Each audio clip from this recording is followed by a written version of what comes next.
Bonjour à tous, c'est toujours avec autant de plaisir que je vous retrouve aujourd'hui pour un nouveau tutoriel d'acrylique pouring.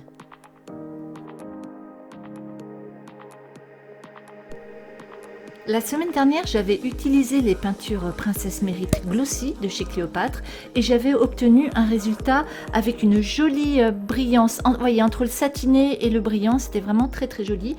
Aujourd'hui, je vais utiliser des peintures satinées de chez Amsterdam. D'ailleurs, je vais vous mettre les couleurs en barre d'infos si ça vous intéresse de savoir lesquelles j'ai utilisées. Je vais à nouveau utiliser le vernis glacificateur Cléopâtre et le Magic Plop, le super créateur de cellules de chez Cléopâtre également. J'ai déjà mélangé mon acrylique avec un tiers de vernis glacificateur et je vais maintenant verser quelques gouttes de Magic Plop. Mais attention, je ne vais pas mettre le même nombre dans chaque verre, je vais alterner soit 1, 2 ou 3 gouttes. Le gros point positif de ce flacon, c'est que les gouttes tombent doucement, vraiment une à une, et vous ne risquez pas d'en avoir 3 d'affilée par exemple, alors que vous n'en vouliez qu'une. Et là, c'est vraiment top.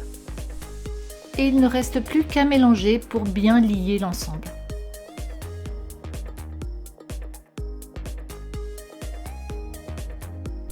Je vais maintenant recouvrir l'ensemble de ma toile avec de la peinture blanche fluide, sans adjonction de Magic Plop. Alors là, c'est juste donc de la peinture acrylique blanche et de l'eau. Comme je venais de refaire mon flacon, comme j'utilise beaucoup de blanc, donc je prépare toujours un grand flacon à l'avance, je vais tester maintenant sa fluidité. Donc j'ai besoin que la peinture nappe ma toile sans avoir besoin de l'étaler. Je veux vraiment qu'elle glisse sur la toile. Donc je vais faire 2 ou 3 essais jusqu'à obtenir vraiment la bonne consistance, car je veux que la peinture recouvre comme un miroir l'ensemble de ma toile, et ça vous allez le voir juste après.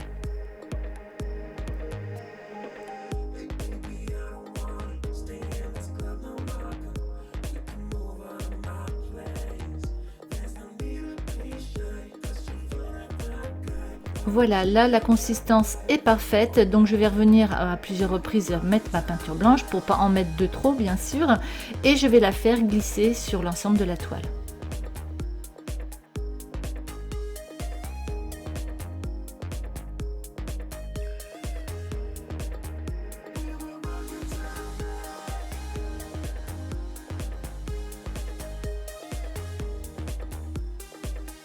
Voilà, ma toile est maintenant uniformément recouverte, ce qui fait qu'une fois que ma toile sera sèche, puisque je ne vais pas entièrement la recouvrir, je n'aurai pas de traces. Voilà.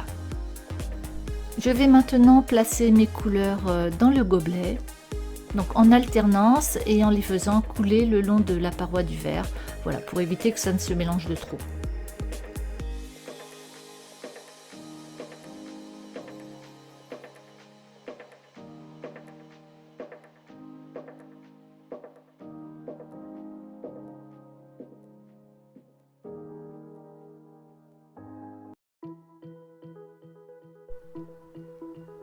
Voilà, donc j'ai fini de mettre mes couleurs dans mon gobelet. Je vais mettre voilà, un petit coup d'impulsion dans la peinture pour mélanger un petit peu.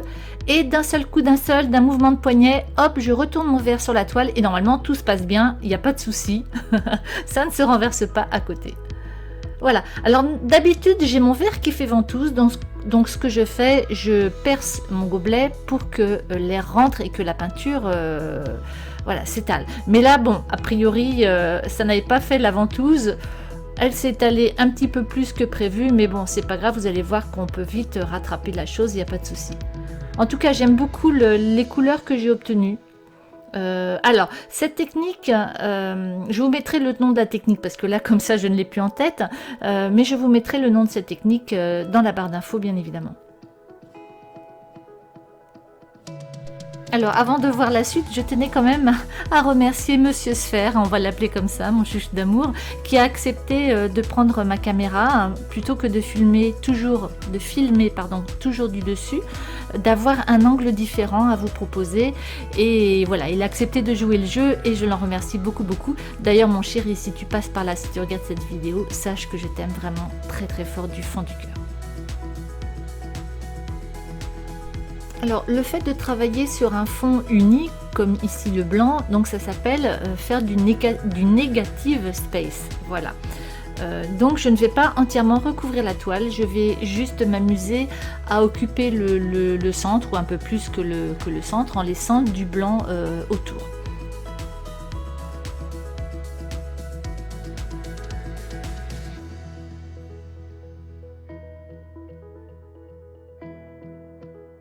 Je vais maintenant m'aider d'une paille essoufflée à l'intérieur de celle-ci pour bouger la peinture, pour la faire migrer dans des endroits un petit peu plus précis, de manière à la diffuser un petit peu et obtenir des effets beaucoup plus nuancés, voilà, un peu nuagés, on va dire.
Voilà, maintenant j'ai terminé et je vais terminer d'installer la peinture et je vais maintenant activer les cellules avec mon chalumeau.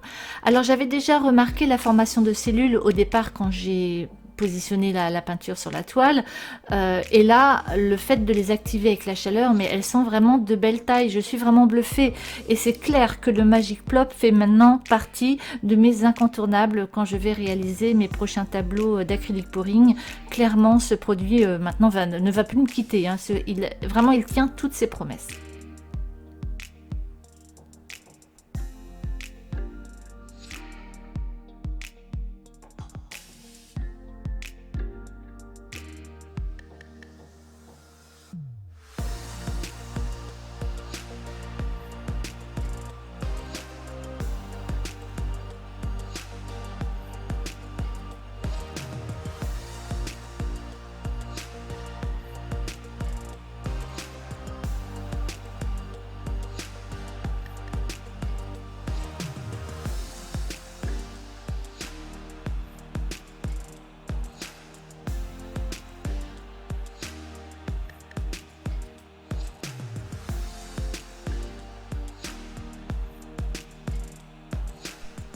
Vous voyez, elles sont vraiment très très belles. Je suis vraiment fan, je me répète, mais je suis vraiment fan des cellules que j'ai obtenues. Elles sont ni trop petites, ni trop grandes, parce que je n'aime pas forcément non plus quand ce sont vraiment de très très grandes cellules. Et je les trouve juste parfaites. Voilà, moi elles me conviennent tout à fait. Voilà, c'est super joli. Ouais, je me répète, mais c'est vraiment très joli.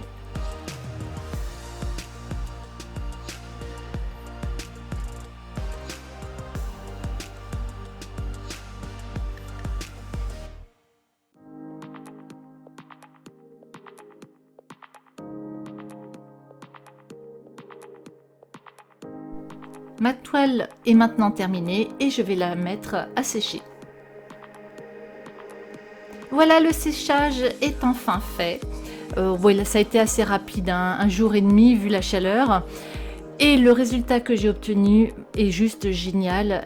C'est tout doux, tout lisse.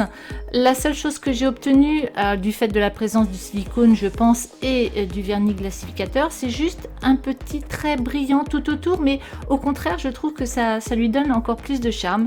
Voilà, je n'ai pas de cratère, c'est juste parfait, je l'adore. Vraiment, voilà, si vous avez envie de tester, si vous avez envie de l'essayer, n'hésitez pas, c'est vraiment, vous ne serez pas déçus. Voilà, j'espère que ce tutoriel vous a plu, que mes explications ont été assez claires. N'hésitez pas à liker, à partager cette vidéo, à commenter, dites-moi ce que vous en avez pensé. Et je vous embrasse très très fort et vous dis à très bientôt. Gros bisous.